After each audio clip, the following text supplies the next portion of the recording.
Good morning, everyone. We are the Group 4 and we are your reporters for this morning. So today, we will dive into the fascinating world of fish and shellfish classification. By the way, I am CJ Gomez, a BSHM student. So today, we will be discussing the classification of fish and shellfish. So, fish are a diverse group of vertebrates, meaning vertebrates, one siya kanang animals with bones and backbones, characterized by their position of fins, which they use for swimming, and gills, specialized organs for extracting oxygen from water. With a staggering diversity, there are over 30,000 known species of fish. The majority of these species inhabit the vast of the expanses of seas and oceans, showcasing the adaptability of fish to aquatic environment. While shellfish, on the other hand, are aquatic invertebrates, meaning animals na walay backbones or bones. Katong vertebrates is katong mga animals na walay mga bones and backbones. So, shellfish are aquatic invertebrates distinguished by their shells or carapaces. These organisms, which includes carapaces, ay one siya kato ng protective shells, like for example, ang kanang shrimp. So by the way, ma-discuss natin na siya later on. So let's proceed now. So these organisms, which includes various species like clams, mussels, and shrimp, can inhabit both saltwater and freshwater environment. So kaning mga shellfish, makuhuin sila maskin dili sa dagat, maskin sa fish pans, canals, na siya. So the protective shells serve as the defining characteristic, providing defense and support. These are the examples of shellfish and fish. So sa shellfish, sa lobsters, oysters, clams, shrimp, mussels, crawfish, prawns, scallops, and crabs. Sa fish pod, like salmon, tuna, trout, mackerel, herring, sardine, or anchovy. Anchovy is kwan siya. Sa Bisaya pa, bulinaw. Then, so fish and shellfish used in food services fall into three categories: the fish, the mollusks, and the crustaceans. So let's discuss first the fish. Finfish. Finfish is the most common fish utilized in cooking. It can either be found in the fish waters of rivers like lakes and streams and the salt water of ocean and seas. Muna siya mga kuan, mga bangus, mga yellowfin, mga tuna, mga pangklasidira ng mga fish. So finfish is classed into roundfish and flatfish. So roundfish swims in vertical position with their eyes on both sides of their head. Example of roundfish include bass, cod, mackerel, catfish, pollock, mga kuan. Ito mga typical ng mga roundfish. Then flatfish. Flatfish are bottom dwellers and can only be found in deep waters. Both eyes are on the sides of the body and their scales are small. Examples of flatfish sold in markets are halibut, flounder, domestic dobber sole, English sole, and turbot. So, like example ay kay kuan. Ano tayo mo ito? Si Dory sa Paningimo. Example ko siya sa flatfish. So next, let's proceed to the mollusks.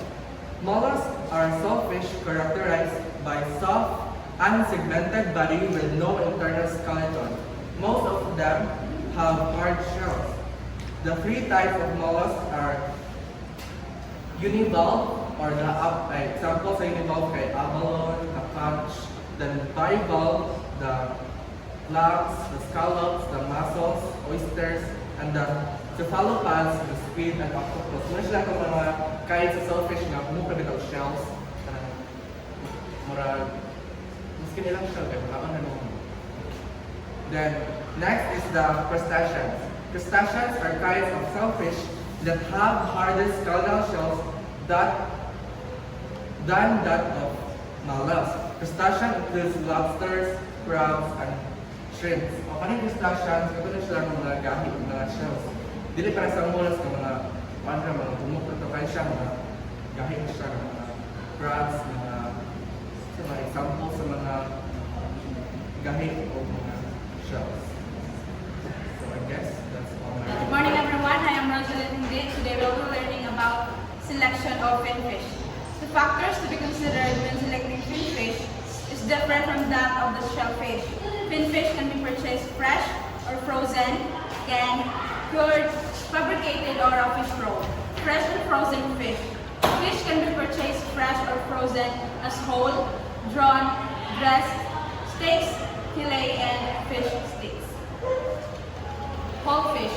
Whole fish refers to a fish that has been cooked or served with all of its body parts entirely intact, including its head, tail, and internal organs. Next, we have drawn fish. Drawn fish refers to a whole fish that has been gutted or cleaned by removing its internal organs, including its liver, intestines, and other visceral organs. Next, we have dressed fish. Dressed fish refers to a fish that has been prepared for cooking or serving by removing its scales, fins, internal organs, and its head and tail. Next, we have fish steak. Fish steaks refers to a specific cut of fish where the fish is sliced crosswise into thick, round, or oval-shaped sections resembling a steak. Some examples of fish that has been prepared for steak is salmon and tuna. Next is fish fillet. Fish fillets refers to the boneless cut of fish that have been removed from the fish body. Next is fish stick. Fish stick, uniform portions cut from fillets or steaks. They can also be made from fish that has been minced, which is then shaped, breaded, and frozen. So, mo siya yung sa fish sticks. Next is determining the freshness of the fish. It is Mas gamit tingog. Next is determining the freshness of the fish. It is very important kay kanang apektuhan mo gud ang quality sa pagluto nimo sa isda tapos para po sa safety natong mga consumers. So we have ways para ma-determine siya. First is sniffing for aroma is the safest and easiest method of determining whether or not the fish is fresh. So if ipalit kag isda, simhuton nimo if baho na siya pasabot ay baho man siya ng isda pero lahi mo dutong baho sa kanang di na fresh nga isda then daot ang nga isda. So ma-determine mo na siya if imo siyang simhuton. Number 2 is when selecting fish, look for skin that is bright and shiny and the eyes that bulge. So ayaw tong kanang isda nga kanang flaky ang ihang skin, dry na ang ihang skin, then ayaw tong ang mata kay kanang kuan na bitaw kanang sani nalubong na iyang mata. Number 3 is a stiff body is preferred when selecting a finfish because it is an indication that it is still in rigor mortis. So if magbalik ka og isda, imong i-check if kahit ba pasabot kanang murag taud-taud pa na siya namatay or kanang kuan bitaw kanang dili pa kayo dugay ihang pagkamatay. Ang pagkamatay sa isda. Number 4 is tight flesh. Pasabot kay kanang wala pa bitaw unsa ni kanang wala pa kaayo nadugay ang isda sa iyang pagkamatay so kanang firm pa ang iyang unod. Number 5 is firm scales. Mo to kung pasabot kanina ayaw tong flaky ang iyang scales, dapat intact gihapon ang iyang mga kaliskis kay pasabot fresh ba na siya. One of the very common indicator para makabalo sa nga fresh ang fish kanang mo ni usually ginabuhat sa mga tao gina-check if ang iyang hasang kay pula mabaghapon or kanang if luspad na dili na siya fresh, if pula fresh pa na siya. Last is the belly is free of swelling kanang wala nagkuan ang iyang belly bitaw kanang sani kanang maura jud ang shape sa iyang belly wala bitaw siya na basta walay deformation nga nahitabo sa iyang kanang belly nga na. Next is kani siya mailhan nato if kanang ang fish kay kanang nag-decay na bitaw. We have eyes flatten and become concave. Mo to siya gi-mention ka ganina para ma-determine kay dapat ang eyes sa kanang isda dapat nag-bulge siya pasabot kana bitong nag-ana. Dili siya flat or dili siya nakaana ang mata sa isda. Next is the pupil turns gray and creamy brown and the cornea becomes opaque and discolored. So muna siya ilhanan if nag-decay na ang fish if ang mata kay gray na or kanang nalahi na bitaw ang color sa mata sa isda kay usually sa may color sa mata sa isda like clear siya, di ba? Clear na yun, mura siya og kanang kuan basta ingana siya dapat wala yung kanang dapat dili pula, dili brown, dili gray, dapat dili ingana ang color sa mata sa isda. Last is the bright red gills turn to a paler brown. So, kung gi-mention ka ganina, dapat ang isda, pula, dili siya kanang luspad, bitaw, dili luspad, dili. Basta, dapat bright, dito siya kapag red. So, more siya. Next, we have canned fish. About half of all fish that is consumed in the United States is canned commonly as tuna. On the other hand, Philippines is known for canning fish as sardines. Canning lessens the problem of the rapid perishability of fish. So, ang pag-canning niya ay unang sikat kayo sa Philippines ay para dili ko siya dali madaang pang fish, muna ilang gikan na yun. Gamit po kayo siya in may mga calamities para naray makaon. Tuna. More or less, there are 6 species of tuna are canned and sold in the market.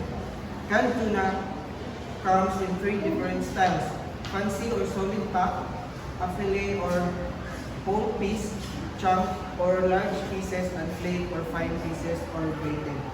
Each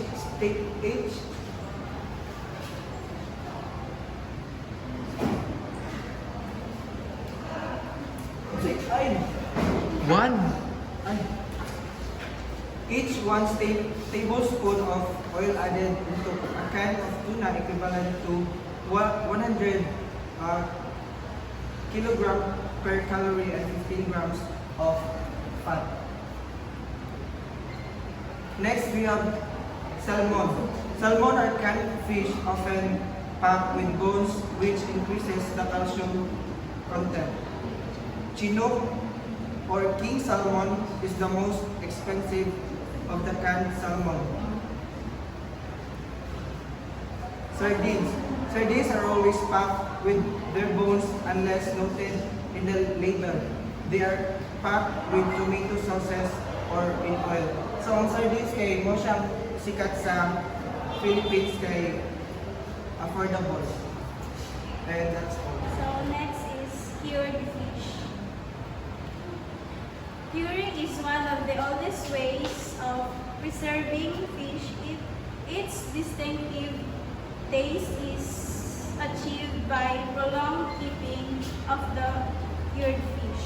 So the oldest ways of preserving fish is kanang dugayos ito siya og laming para mas kapit na kapit ang lasa sa isda.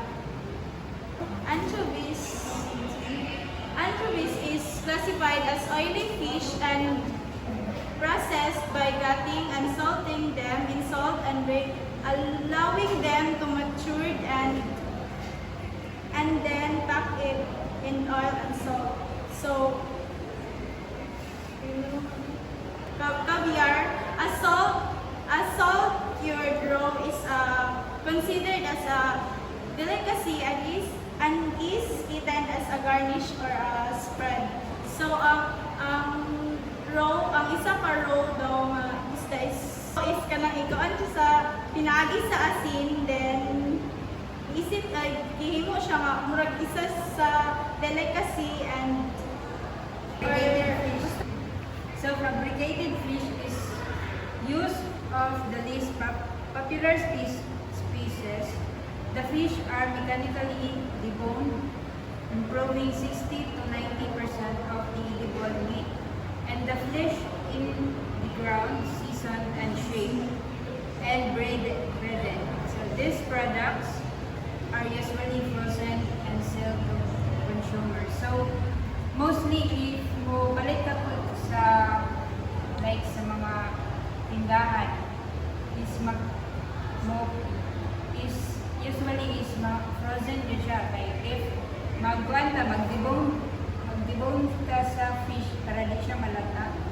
Para di ko siya malata inikuha na to sa mga bubong niya. So kaning fabricated fish is another term is itawag niya siya o kanang boneless. Like wala na siya yung mga bubong siya mga bubong. So next, fish roe. So fish roe contains eggs of vertebrate fish held together by a thin sac with membranes. So it is available only from filled fish during spawning season and is highly perishable. Freshwater roe is often breaded and fried. So kaning fish roe is usually makita nato siya sa mga female fish. Like makita nato siya sa belly sa fish. Usually meaning talansera kay nato siya makita na bali egg ni siya sa fish ka. So Purchasing of shellfish. Purchasing of live shellfish are highly perishable, and to maintain the quality, it must be kept alive until they are be cooked or sometimes consumed raw or like the oyster. So ang kuan ani is ang kanang mga shell sa mga like ng mga shrimp or crab. Dali yun na siya mabaho kay murag lang dali pa sa langsa din para ma-maintain mo ang quality sa mga shellfish is dapat before nimo siya lutuon dapat siya nang buti pa siya then para ma-consume niya like pareha na muna sa oyster. Then for chasing process shellfish can also be both cooked in the shell and chilled or frozen. Alternatively, the meat can be removed from the shell and sold fresh, chilled, frozen, canned, salted, smoked, or dried.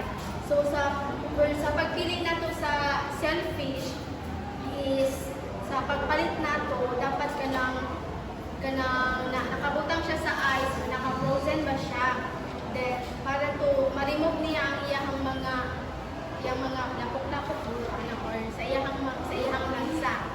Then before po din mo or sa kanang mupalit ka sa mga kuan is dapat ka nang naka-frozen food siya. Then before kang palit ka na bang wala na siya sa kuan kanang shell niya. So next is oysters. Oysters can be both lived in the shell or shocked and then chilled, frozen, or canned. Live oysters should have tightly closed shells. A little gap between shells means the oyster is dead. So, oysters daw is dili daw ka siya as in closed. Tapos,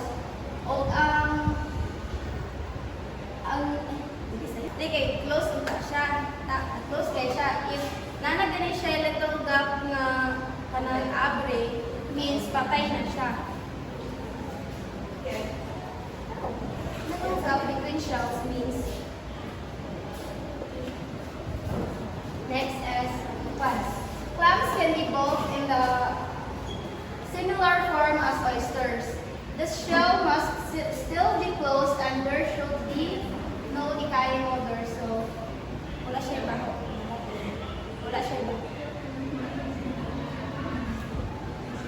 Scallops. Scallops is a sweet tasting mollusk. The only part of it is consumed is the creamy white abductor muscles, which which is accountable for the opening and the closing of the shell. So our scallops daw is tamis. Parehara po siya kuan sa mga oysters sa atong isa. Pero tamis lang siya. Faucets should be scrubbed to be free of bacillus, but the black thread called the bread that is issued to attach the shell should not be pulled, not until it's ready to be cooked. Pulling it kills the molasses. So, ini siya kanina siya katong tahong sa kasayatan. Nga, yung color sa shell is black. Naman siya i-scrub mo para mawala yung bulig. So next is lobster. Lobster are the largest crustacean. Most of the chefs prefer to cook the famous lobster for it has finer flavor. The majority of the meat in the lobster is found on the tail. So mas prefer ni siya luto sa chef kay maunod o parang lami po daw siya. Kaysa sa lalaki. Next is shrimp. Shrimps are sometimes sold in the market headless, cooked either with or without shell. When shrimps are bought with shells, it should be peeled and deveined.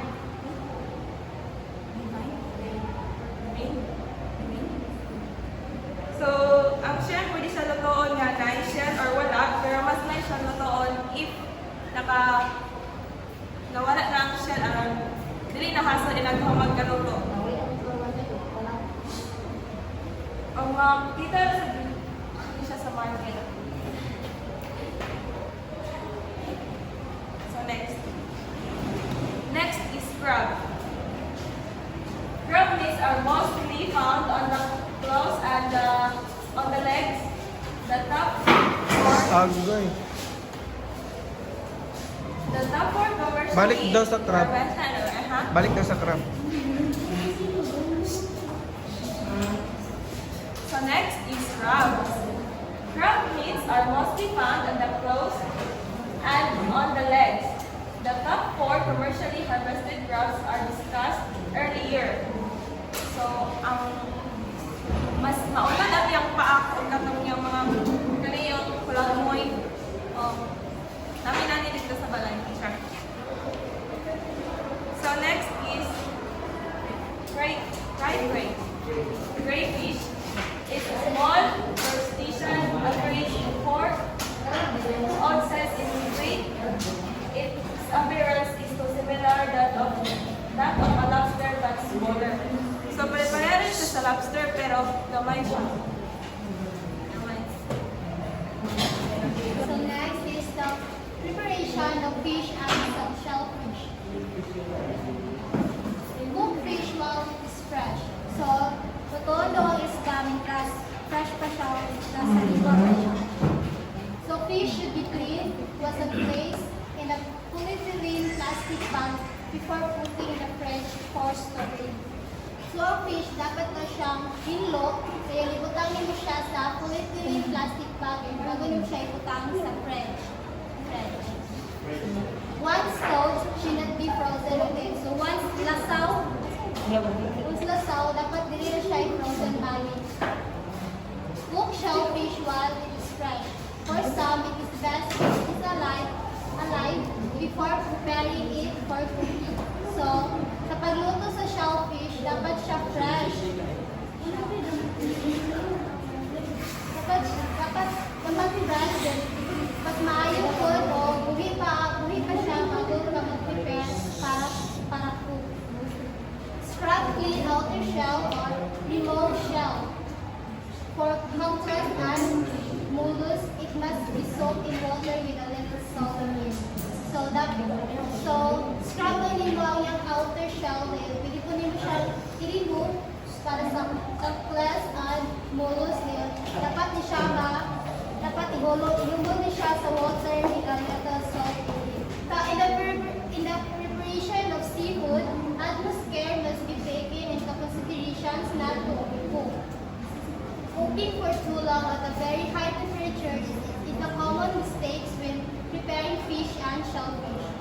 might result to too much flakiness, dryness, and flavor loss in fish or toughness in fish. So in the preparation of seafood, kaya dapat sa pag-prepare sa pagkaisda, dapat daw salang-alang ang salang-alang na dili mag-overcook ang ito. So yun, sa pagluto po ito, pinakatas ng temperatura, kaya mga siya mga common mistakes when mga common mistakes when preparing fish and shellfish. Then may mga resulta po siya nga, mga siyang flakiness, dryness, and flavor loss.